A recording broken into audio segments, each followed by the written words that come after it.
નમસ્તે દર્શક મિત્રો, સંકલિત બાળ વિકાસ સેવા યોજના મહિલા અને બાળ વિકાસ વિભાગ તરફથી રજૂ થતા ઉંમરે આંગણવાડી બાળ ઘડતર કાર્યક્રમમાં આપ સૌ દર્શક મિત્રોનું સ્વાગત કરું છું. આજના કાર્યક્રમનો વિષય છે રમૂજ. તો આ વિષયને અનુરૂપ ક્વિઝનો પ્રશ્ન રજૂ કરું છું, જે આપ સ્ક્રીન પર જોઈ શકો છો. બાળ ઘડતર કાર્યક્રમ અંતર્ગત ગુણાતીત ગુણ કેળવવા માટે નીચેનામાંથી કયા કયા લક્ષણો વિશે વાત કરવામાં આવી છે? 1. આધ્યાત્મિકતા, 2. સુંદરતા અને શ્રેષ્ઠતા માટે પ્રશંસા, 3. આશા, 4. ઉપરોક્ત તમામ. આપના જવાબ માટે આપનું નામ, ગામ, તાલુકો, જિલ્લો અને જવાબનો વિકલ્પ. ઉદાહરણ તરીકે આપનું નામ ગીતા, ગામ નાંદોલ, તાલુકો દહેગામ, જિલ્લો ગાંધીનગર અને જવાબનો વિકલ્પ. જવાબ મોકલવા માટેનો નંબર છે 9228799086. આપ અમારા કાર્યક્રમને શરૂઆતથી અંત સુધી નિહાળતા રહો અને પ્રશ્નનો જવાબ આવતીકાલે બપોરે 3:30 વાગ્યા સુધી અચૂક મોકલી આપશો. દર્શક મિત્રો, આપણા જીવનમાં રોજે રોજ બનતી જુદી જુદી ઘટનાઓ અને ઉદ્ભવતી પરિસ્થિતિઓમાં ચહેરા પર હાસ્ય લાવી હસતા હસતા બીજાને હસાવતા હસાવતા આપણી આજુબાજુ રમૂજભર્યું વાતાવરણ કેવી રીતે ઊભું કરવું તેમજ બાળકોમાં આ લાક્ષણિકતા કઈ રીતે વિકસાવવી તે અંગે આપણી બાળ ઘડતર શૃંખલાના તજજ્ઞ શ્રી નિરાલીબેન પંડિત આજે પણ આપણી સાથે ઉપસ્થિત છે અને આજે સુંદર મજાનો વિષય લઈને નિરાલીબેન આવ્યા છે. તો નિરાલીબેનને વિનંતી કરીશ કે તેઓ આ વિશે માર્ગદર્શન આપે. નમસ્તે દર્શક મિત્રો, આજે આપણે ગુણાતીત ગુણની છેલ્લી લાક્ષણિકતા એટલે કે રમૂજના બારામાં વિગતે ચર્ચા કરવાના છીએ. તમને બધાને એવી એક્સપેક્ટેશન હશે કે આપણે ખૂબ હસી મજાક કરીશું અને આપણે બસ ખાલી હસતા હસતા આ વિષય ઉપર ચર્ચા કરવાના છીએ.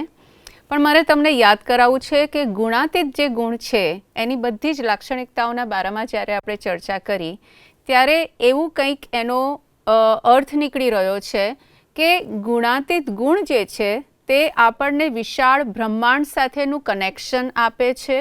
તમને ક્યાંક એવું લાગી રહ્યું છે કે હું આખા આ બ્રહ્માંડમાં એક બહુ જ નાની વસ્તુ છું અને ક્યાંક આ એક કઠપુતલીની જેમ મારું જે જીવન છે એ કોઈ બીજાના હાથમાં છે અને હું માત્ર એના માટે એક એક્ટિંગ કરી રહી છું કે કરી રહ્યો છું.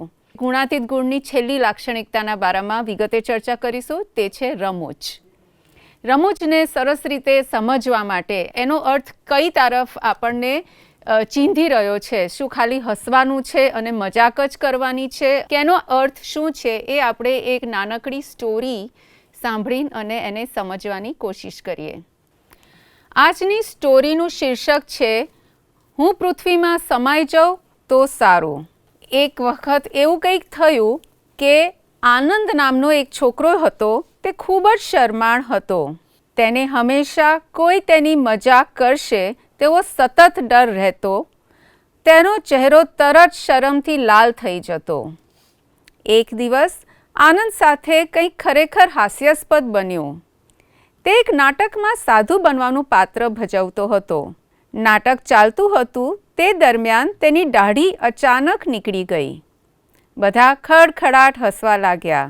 કારણ કે એણે કોઈ પ્રતિક્રિયા આપી શકી નહીં, તેનો ચહેરો શરમથી લાલ થઈ ગયો અને આનંદ જે કોઈ પ્રતિક્રિયા આપી શકતો ન હતો તેણે માત્ર એક જ વસ્તુનો વિચાર કર્યો, પૃથ્વી માર્ગ આપે તો એમાં હું સમાઈ જાઉં.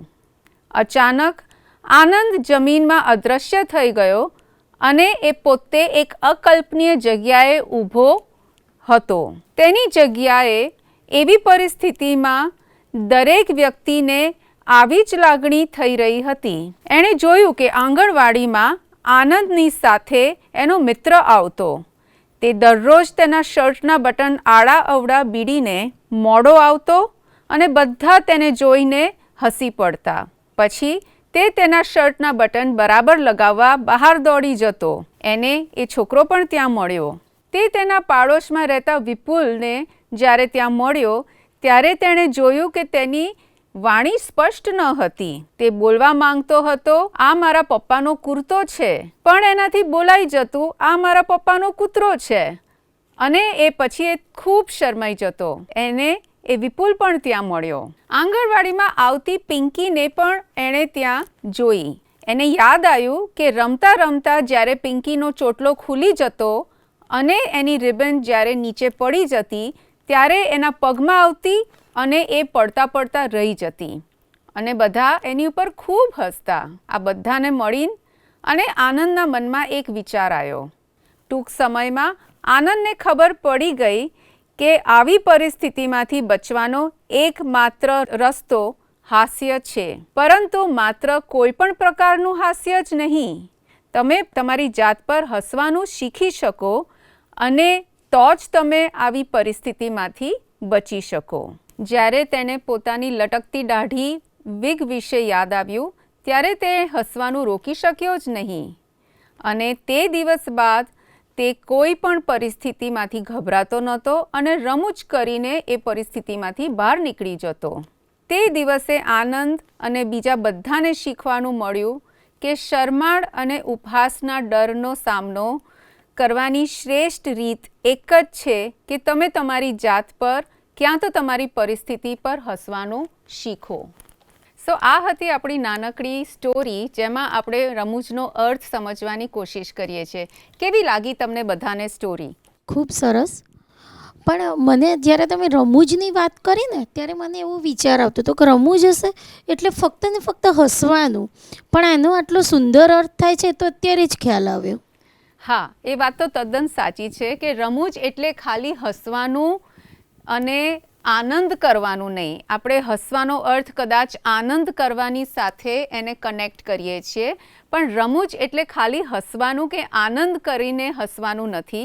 રમૂજનો આખો અર્થ એક લાક્ષણિકતાથી જ જોડાયેલો છે, જેનો અર્થ એ થયો કે તમે જીવનની બધી જ વસ્તુઓને ખૂબ જ હળવાશથી લો. આપણે જેમ કહીએ છીએ કે આ વ્યક્તિ ખૂબ જ રમૂજી છે, રમૂજીનો અર્થ ડેફિનેટલી એવો થશે કે તમે આખું જીવન સ્માઇલ કરતા રહો, તમે ઓછું રડો, વધારે હસો, પણ એ ક્યારે થઈ શકે? એવી પરિસ્થિતિ ત્યારે જ આવી શકે, એવું વ્યક્તિત્વ તમારું ત્યારે જ બંધાઈ શકે જ્યારે તમે જીવનની દરેક વસ્તુઓને હળવાશથી લેવાનું ચાલુ કરો. આ ઇઝી છે કે ડિફિકલ્ટ છે? શું લાગે છે તમને? સમજી જઈએ તો ઇઝી છે. હા, સમજી જઈએ તો ઇઝી છે. Very smart answer. યસ. તો આપણે એમ વિચારીએ કે ના, આ સમજી જઈએ તો જ ઇઝી છે.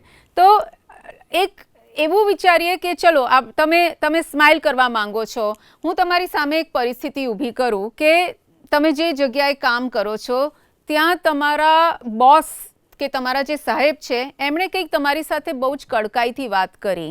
તો જ્યારે એમણે તમારી સાથે કડકાઈથી વાત કરી ત્યારે જનરલી તમારી પ્રતિક્રિયા એવી હોય છે કે તમે ગંભીર થઈ જાઓ છો, રાઈટ? હવે આમાં બાળક જ્યારે એમના શિક્ષકો કે એમના વાલીઓ એમની સાથે કડકાઈથી વાત કરે ત્યારે એ લોકો જો ગંભીર થઈ જાય દરેક વસ્તુમાં, તો એ બહાર એમના ફ્રેન્ડ્સ એમની સાથે કડકાઈથી વાત કરે ત્યારે પણ એ ગંભીર જ થવાના છે. તો એમને એ સમજાવવાની જરૂર છે કે તમે હંમેશા સ્માઇલ કરો, પણ ખાલી ધ્યાન કઈ વાતનું રાખવાનું છે કે જ્યારે તમે સ્માઇલ કરો છો ત્યારે તમે સામેવાળા વ્યક્તિનું ઇન્સલ્ટ નથી કરતા. જ્યારે સાહેબ તમારી સાથે કંઈક કડકાઈથી વાત કરે છે તો તમે એમની વાતને સાંભળો છો, પણ તમે ગભરાતા નથી, તમે દુઃખી નથી થતા અને તમે એ વાતને તમારા માનસિક સ્તર સુધી નથી લઈ જતા. તમે ખાલી એને એક શ્રવણ સુધી જ રાખો છો અને જ્યારે તમે પાછળથી જઈને અને એ વાતના બારામાં વિચારો છો ત્યારે તમને એવું લાગે છે કે આમાંથી મારે શીખવાનું છે, આમાંથી મારે મારા વ્યક્તિત્વને ખરાબ નથી કરવાનું, મારે મારા સ્વમાન સુધી આ વાતને નથી લઈ જવાની, પણ માત્ર મારે આ વસ્તુને માંથી કંઈક શીખવાનું છે.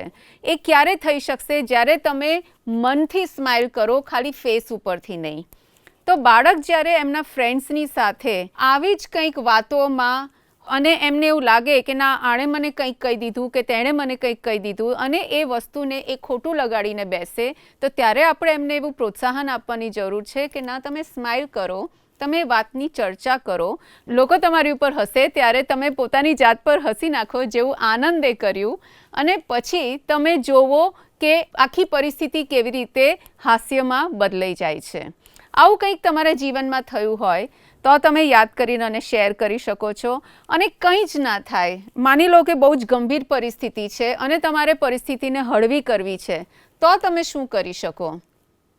તો તમે જોક્સ કહી શકો એકબીજાને, હસી મજાકવાળી વાર્તાઓ કહી શકો, પણ તમે એ જે ગંભીર પરિસ્થિતિને જોકની જેમ બતાવીને શેર કરો, એ પણ તમારો સ્વભાવ રમૂજ છે એ જ દર્શાવે છે. ઓકે, ચાલો આપણે જોઈએ કે તમારા દરેકના જીવનમાં એવી કઈ કઈ પરિસ્થિતિ થઈ છે જેમાં ક્યાં તો તમે પરિસ્થિતિને જોકની જેમ બનાવી દીધી છે અને શેર કરી છે, ક્યાં તો તમે જ્યારે ખાલી બેસતા હોવ કે એવું લાગે ખૂબ ગંભીર વાતાવરણ છે ત્યારે એકબીજાને તમે જોક્સ કહી, અને ક્યાં તો પછી કઈ એવી પરિસ્થિતિ હતી જ્યારે તમારી સામે કોઈ અકળામણ થાય એવી વાત થઈ તો પણ તમે એને ખાલી સ્માઇલ કરીને અને એ પરિસ્થિતિમાંથી બહાર નીકળી ગયા. આ લાક્ષણિકતા મેં મારા બાળકમાં જોઈ છે. એક દિવસ હું મારા બાળકને લઈ અને ઘરે આવતી હતી, ત્યારે રસ્તામાં મને એને એવું કીધું કે મમ્મી મને આજે કેન્ડી ખાવી છે. તો ત્યારે મેં એને ના પાડી, બેટા આ હમણાં 2 દિવસ હું તને કેન્ડી નહીં આપું. તો થોડીક વાર પછી અમે ઘરે પહોંચી ગયા અને એને ફ્રીજ ઓપન કરી અને મારી પાસે આઈસ્ક્રીમ લઈને આવ્યો. મમ્મી આ તો તે મને કેન્ડીની ના પાડી છે, આઈસ્ક્રીમની તો ના નથી પાડી ને તે મને. હા, રાઈટ. એણે બી નકારાત્મકતાને એણે સકારાત્મકતામાં રમૂજથી ચેન્જ કરી દીધું. Very nice. Anybody else? હું એક દિવસ અમારા સગા સંબંધીઓ સાથે પ્રસંગમાં બધા બેઠા હતા અમે ત્યાં, ત્યારે બધા મને મનથી એવું થયું કે આ લોકોને હું ગમતી નથી, પરંતુ એ લોકોને એનો અનુભવ ન થવા દીધો મેં, પણ હું મનથી જ એવી રીતે ધીમે રહીને સ્માઇલ આપી કે એમને એવું લાગે કે ગીતા અહીંયા કમ્ફર્ટેબલ છે. એટલે હું મારા મનથી એવી રમૂજ કરી દીધી ત્યાં જ કે બધાને એમ થાય કે ભાઈ ગીતાને અહીંયા કમ્ફર્ટેબલ લાગે છે. યસ, અને આ રમૂજ કરવાનો ખૂબ જ સારો અનુભવ હતો અને તમે રમૂજની લાક્ષણિકતાનો ઉપયોગ આ પરિસ્થિતિમાં કર્યો. જે પરિસ્થિતિ તમને અકળામણ કે એમ્બેરેસમેન્ટ અનુભવ કરાઈ શકતી હતી, એ એમ્બેરેસમેન્ટ કે અકળામણથી તમારી સ્માઇલ એ તમને બચાવી લીધી. તો એ સ્માઇલ કેવી રીતે તમે આટલી બહાદુરીથી તમારા ફેસ ઉપર લાવી શક્યા? ખાલી એક રમૂજની લાક્ષણિકતાનો ઉપયોગ કરીને જ લાવી શક્યા. બ્યુટિફુલ. બીજા કોઈનો કંઈ શું અનુભવ છે? મારો તો સ્વભાવ જ હસમુખો છે. જ્યારે હું જે જગ્યાએ હોઉં ત્યારે હું બધાને હસાવું છું. ઓકે વિરલબેન, તો આજે અમને બી હસાવો. હા, કેમ નહીં. જ્યારે હું ઘરે બેસેલી હતી અને બધા સમૂહમાં બધા બેસેલા હતા સાથે, અને મારું બાળક એકદમ દોડતું આવે છે અને કહે છે મમ્મી મમ્મી તને એક બેડ ન્યૂઝ આપું. મેં કીધું હા બોલ, શું થયું? એકદમ હું ચોંકી જાઉં છું. પછી મારું બાળક એમ કહે છે કે મમ્મી ડોલમાં મોબાઈલ પડી ગયો. તો હું એકદમ શોક થઈ ગઈ અને પછી તરત જ શું કહે છે મમ્મી એક ગુડ ન્યૂઝ પણ આપું, કે એમાં પાણી જ નહોતું તો મોબાઈલ પલળ્યો જ નથી. વાવ, ઇન્ટરેસ્ટિંગ. કોઈ બીજાને કંઈક હસાવું છે? મારું પણ વ્યક્તિત્વ એવું જ છે કે હું કોઈ પણ વાતાવરણ ગંભીર હોય છતાં પણ બધાને હસાવતી રહું છું. તો અમને પણ હસાવી દો આજે. તો હું તમને એક જોક્સ કહું. એક જજ હતા, તેમને એક દિવસ કોર્ટમાં ચોરને બોલાવીને કહ્યું કે કાલે સવારે તારી 6 વાગે તને ફાંસીની સજા આપીશ. તો ચોર જોરથી હસવા લાગ્યો અને જજે તેમને પૂછ્યું કે કેમ આટલું બધું હસો છો? તો ચોર કહે છે કે હું તો 9 વાગે ઉઠું છું. સો દર્શક મિત્રો, તમને ખ્યાલ આવી જ ગયો હશે કે રમૂજ એટલે શું. રમૂજના આપણે જે કેરેક્ટર્સ જોઈએ તો બેઝિકલી એ જ છે કે તમે જીવનને હળવાશથી લો, તમે ખૂબ જ લાફ્ટર કે તમે ખૂબ જ હસી મજાકમાં એન્ગેજ રહો આખું જીવન. તમે ગંભીરતા હશે જ જીવનમાં, તકલીફો આવતી જ હશે, પણ તમે તકલીફોને હળવાશથી લઈને અને તકલીફોને બાજુમાં મૂકીને અને બસ હસીને આ જીવન વિતાવી દો.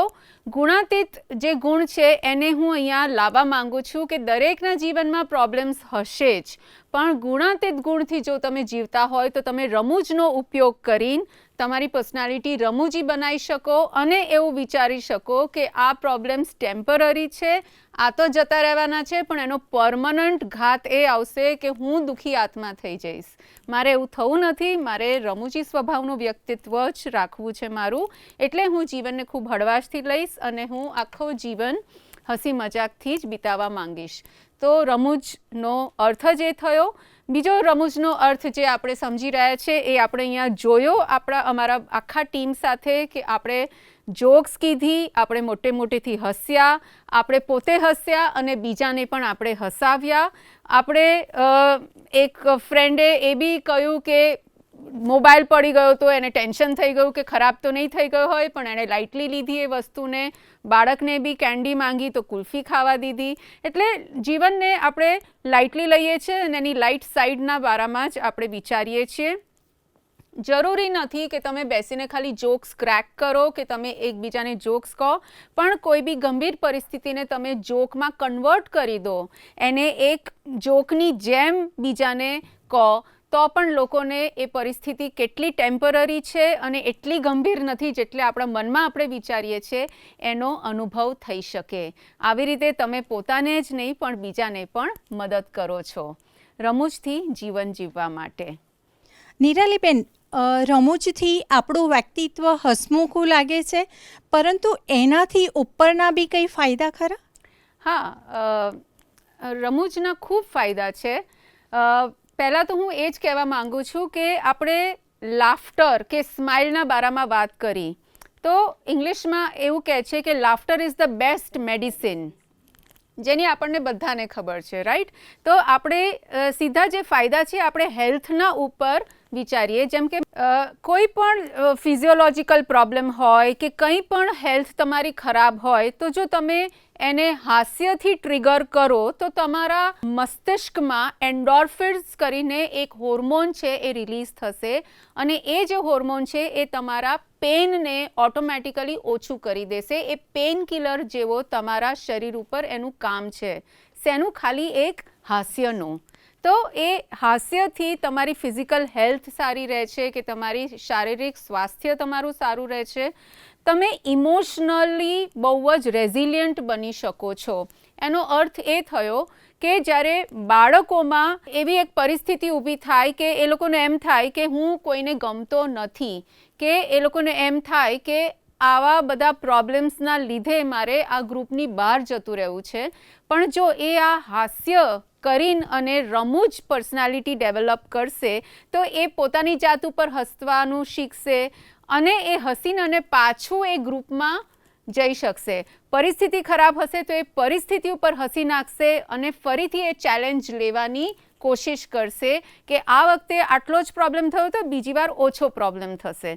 પણ એ પરિસ્થિતિને ખૂબ હળવાશથી લેશે, એટલે એને એવું કહી શકાય કે એનામાં ઇમોશનલ રેઝિલિયન્સ બિલ્ડ થશે. ત્રીજો જે ફાયદો છે એ છે સોશિયલ કનેક્શન બિલ્ડ થાય છે. બહુ જરૂરી છે કે બાળકો અલગ અલગ ગ્રુપમાં કે અલગ અલગ સોશિયલ ગ્રુપ્સમાં પોતાને ઇન્વોલ્વ કરે. જેટલા મોટા ગ્રુપ્સ હશે, જેટલું કલ્ચરમાં ડિફરન્સ હશે, એટલું જ એ લોકોને વધારે એક્સપોઝર મળશે. તો અલગ અલગ કલ્ચરમાં કે અલગ અલગ ધાર્મિકતા અલગ હોય કે તમારું ફેમિલી બેકગ્રાઉન્ડ અલગ હોય કે કલ્ચર અલગ હોય, તો ત્યારે આવા ઘર્ષણ થવાના ચાન્સીસ વધારે છે, કારણ કે આપણા વચ્ચે બહુ જ ડિફરન્સ છે. પણ એ ડિફરન્સને તમે હાસ્યથી ઓછો કરી શકો. જેમ કે બેને સમજાયું કે મને ખબર હતી કે કોઈ મને સ્વીકારવાનું નથી, પણ મારું એ ગભરામણ કે અકળામણ મેં કોઈને દેખવા ના દીધી, દર્શાવી નહીં, પણ મેં ખાલી મારી સ્મિતથી એ બધી જ વસ્તુ મારી પાછળ છુપાઈ દીધી. તો જો બાળકો એ શીખે તો એ લોકોનું સોશિયલ એક્સેપ્ટન્સ વધી જાય, કારણ કે લોકોને એવું લાગે કે એ સ્માઇલથી જ લોકોને એવું લાગે કે આને આ જ પરિસ્થિતિ મંજૂર છે અને તમે ખૂબ જ સોશિયલી કનેક્શન બિલ્ડ કરી શકો કે તમે એકબીજાને એક્સેપ્ટ કરી શકો. એક સ્માઇલ છે જેનાથી બધી જ વસ્તુઓ ખૂબ જ કરેક્ટ થઈ શકે. સોશિયલ કનેક્શન્સ બિલ્ડ થાય. અને છેલ્લી જે વસ્તુ છે એ બેઝિકલી કોગ્નેટિવ ડેવલપમેન્ટ જે છે બાળકનું ખૂબ જ સારું થાય. આ જે વિકાસ છે, કોગ્નેટિવ વિકાસ કે જ્ઞાનાત્મક વિકાસ, એ બેઝિકલી આપણને પ્રોબ્લેમ સોલ્વિંગ સ્કિલ્સ ડેવલપ કરવામાં હેલ્પ કરે છે. એક પહેલાં પણ એક લાક્ષણિકતા, જ્યારે આપણે ગુણાતીતની જ લાક્ષણિકતાના બારામાં આપણે વાત કરતા હતા, ત્યારે એક એવી વાત આવી હતી કે માણસ જ્યારે ગભરાઈ જાય ત્યારે એનું માઇન્ડ બ્લોક થઈ જાય અને એ ખાલી ગભરામણની ફિલિંગ્સથી ભરાઈ જાય. એના વિચારો ગભરામણથી જ ભરાઈ જાય અને નેગેટિવ ફિલિંગ્સ અને નેગેટિવ થોટ્સ એનામાં આવવા લાગે અને એ વર્તુળમાં એ ફસાઈ શકે, રાઈટ. પણ જ્યારે તમે રમૂજની લાક્ષણિકતાનો ઉપયોગ કરો અને તમે એ થોટની સાયકલને કે તમે ઇમોશન્સ કે ફિલિંગ્સની સાયકલને બ્રેક કરો એક સ્માઇલથી, ક્યાં તો તમે એવું વિચારીને કે આમાં કોઈ તથ્ય નથી અને તમે એની કોઈ જોક બનાવી દો, ત્યારે તમે એ જે નેગેટિવ સાયકલ છે એને ક્યાંક બ્રેક કરો છો. જ્યારે તમે નેગેટિવ સાયકલને બ્રેક કરો છો ત્યારે એ અકળામણનું વાદળ જે છે તમારા મગજ ઉપરથી ખસી જાય છે અને તમારામાં વિચાર કરવાની શક્તિ ઉત્પન્ન થાય છે. સો જ્યારે તમે મગજનીમાં એટલી ક્લેરિટી આવે કે હવે હું ગભરાયેલી નથી, તો તમારી પ્રોબ્લેમ સોલ્વિંગ સ્કિલ્સ બહાર આવવા લાગે. તમે એવું વિચારવા લાગો કે આ વ્યક્તિને હું ગમતો નથી તો હું શું કરું, આ પરિસ્થિતિમાં આવો પ્રોબ્લેમ આવી રહ્યો છે તો હું શું કરું. મોસ્ટલી બધા પ્રોબ્લેમ્સ ગંભીર પ્રોબ્લેમ નહીં હોય. કેવા પ્રોબ્લેમ હશે? જેમ કે આપણે વાર્તામાં જોયા, આપણાથી કંઈક શર્ટના બટન આડા રહી ગયા, ક્યાં તો આપણો ચોટલો ખુલી ગયો, ક્યાં તો પછી આપણી દાઢી પડી ગઈ, ક્યાં તો પછી આપણી તાલ છે એ દેખાઈ ગઈ. અલ્ટિમેટલી આ બધા જે નાના નાના પ્રોબ્લેમ્સ છે, ક્યાં તો પછી આપણું કંઈક એવું આપણે ભૂલથી બોલ્યા કે આપણે કામમાં કંઈ ભૂલ કરી એ લોકોને દેખાઈ ગઈ. તો આવા બધા જે નાના નાના પ્રશ્નો છે એ આપણી સેલ્ફ એસ્ટીમને, આપણા સેલ્ફ કોન્ફિડન્સને હલાવી દે છે. પણ જો આપણે રમૂજની લાક્ષણિકતાને આ જગ્યાએ ઉપયોગ કરીએ તો આપણું સેલ્ફ કોન્ફિડન્સ સેલ્ફ પાસે જ રહી જશે, આપણું સેલ્ફ એસ્ટીમ કે સેલ્ફ રિસ્પેક્ટ છે એ ઇન્ટેક્ટ રહી જશે અને આપણે એ પરિસ્થિતિને ખૂબ જ હળવાશથી એમાંથી પસાર થઈ શકીશું. સો આ આપણા છે એ બેનિફિટ્સ છે કે હસ્યા સિવાય પર્સનાલિટીની ઉપરાંત આપણે જે બેનિફિટ્સ કહીએ એ રમૂજની લાક્ષણિકતા દર્શાવવાના આ બેનિફિટ્સ છે. હાસ્યના ફાયદા તો આટલા બધા છે, બરાબર. પણ આપણે બાળકની અંદર આ લાક્ષણિકતા વિકસાવી હોય હાસ્યની, તો એના માટે આપણે શું કરી શકીએ, કેટલું કરી શકીએ આપણે? એના માટે બહુ જ બધું કરી શકીએ. જો બાળકોમાં હાસ્યની લાક્ષણિકતા વિકસાવી હોય તો આપણે ઘણું બધું કરી શકીએ. પણ મારો પ્રશ્ન આની સામે એક તમારા માટે છે કે શું બાળકોમાં હાસ્યની લાક્ષણિકતા કે રમૂજની લાક્ષણિકતા નથી હોતી? બાળક કેવું હોય છે? તમે જ્યારે બાળકોના બારામાં વિચારો તો બાળક હસતું ને હસતું નથી હોતું કે બાળક રડતું હોય છે? બાળક હસતું જ હોય છે. પણ રડતા કોણ શીખવાડે છે? કદાચ આપણે જ શીખવાડીએ છીએ. તો હવે રમૂજની લાક્ષણિકતા બી આપણે જ વિકસાવવી પડશે કે હસતું બાળક આપણે રડતું કરી દીધું, હવે એને પાછું હસતું કરવાનું જ છે, રાઈટ. તો આપણે જોઈએ કે બહુ જ બધી રીતો છે કે જેનાથી આપણે બાળકને હસતું બનાવી શકીએ ફરીથી, કે આપણે એનામાં રમૂજની લાક્ષણિકતા પાછી લાવી શકીએ. પણ આ વખતે જે આપણે આ ટિપ્સ કે આપણે ટેકનિક્સ જોઈએ રમૂજની લાક્ષણિકતા બિલ્ડ કરવા માટે બાળકોમાં, એમાં એક ડેફિનેટલી એક એનો ઇન્ટેન્શન આપણે યાદ રાખીશું કે બાળક તો હસતું ને હસતું જ હોવાનું છે, પણ બાળકને એવું એક મેસેજ આપવાનો છે કે અત્યારે એ અકળામણ કે એમ્બેરેસમેન્ટમાંથી દૂર થવા માટે જો રમૂજનો ઉપયોગ કરશે તો જ્યારે એ અડલ્ટ થશે કે મોટો વ્યક્તિ થશે બાળક, ત્યારે પણ એને એ લાક્ષણિકતાનો ઉપયોગ કરવામાં ખૂબ ફાયદો થશે. એનાથી પર્સનાલિટી એની ખૂબ પ્લેઝન્ટ રહેશે અને આપણે જે બધા ફાયદા જોયા એક રમૂજી સ્વભાવ હોવાના, એ બધા જ એને એના પ્રૌઢ જીવનમાં પણ અનુભવ કરવા મળશે. તો બાળકોમાં કેવી રીતે આપણે લાક્ષણિકતા વિકસાવી જોઈએ? પહેલી વાત તો એ છે કે એમને જેટલી વાર તમે આંગણવાડીમાં સ્ટોરી વાર્તાઓ કહો ત્યારે ખાલી માત્ર એક શીર્ષક બહુ ગંભીર શિક્ષક હોય એવી વાર્તાઓ ના કહો, પણ એવી હસી મજાકવાળી રમતિયાળ વાર્તાઓ પણ ઇન્ક્લુડ કરવાનું ચાલુ કરો. અને એવી વાર્તાઓ અઠવાડિયામાં એકવાર હોવી જ જોઈએ, એકવાર કે બે વાર કે મે બી વધારે, પણ રમતિયાળ વાર્તાઓ હોવી ખૂબ જરૂરી છે. બાળકો હસશે અને એવું બિલકુલ ના વિચારતા કે આખું જીવન હસી મજાકમાં નથી કાઢવાનું. જીવનનો બહુ જ મહત્ત્વનો બી એક સંદેશ છે, એ બાળકો જાતે શીખી જ લેવાના છે. પણ એ લોકોને તમે ગંભીર બનાવી દેશો અત્યારથી તો એ લોકો ક્યારેય રમૂજી એટલા બધા આસાનીથી નહીં બની શકે. તો પહેલું તો એ જ છે કે એ લોકોને રમતિયાળ વાર્તાઓ કહેવાનું અને સાંભળવાનું શીખવાડો. બીજું એક ટીપ એવું છે, તમને બધાને ખ્યાલ જ હશે કે હાસ્ય યોગ કરીને પણ એક ટેકનિક છે. તો બાળકોને લાફ્ટર યોગા કરાવો, હાસ્ય યોગ કરાવો. તમે એમને એવું પ્રોત્સાહન આપો કે જ્યારે તમારી પાસે વાર્તા ના હોય એવી રમતિયાળ, તો એ લોકોને પ્રોત્સાહન આપો કે એ લોકો પોતે જોક્સ કે અને ક્યાં તો પછી આવા સરસ હસવાવાળા ઉખાણા એકબીજાને પૂછે. તો એવું કંઈક બાળકોને પ્રોત્સાહન આપો. એ લોકોને એવી ગેમ્સ રમાડો, એવી રમતો રમાડો જેમાં એ લોકો એક પોતાની જાત ઉપર પણ હસી શકે. જેમ કે એ લોકો પાસે એક્ટિંગ કરાવડાવો અને એ લોકોને એક્ટિંગ કરતા ના આવે તો પોતાની જાત ઉપર હસતા હસતા પણ એ ફિલ્મ એક્ટરનું કે ફિલ્મ એક્ટ્રેસનું એક્ટિંગ કરે, એવી રમતો રમાડો. એ લોકોને જો તમારી આંગણવાડીમાં કોમેડી શો જોવાની કે ટીવી સ્ક્રીન જોવાની સુવિધા હોય તો તમે એમને કોમેડી શોઝ ક્યાં તો કોમેડી પિક્ચર બતાવો. અને એવા પણ બહુ જ બધા પિક્ચરો છે જે બાળકોને લાગે વળગે.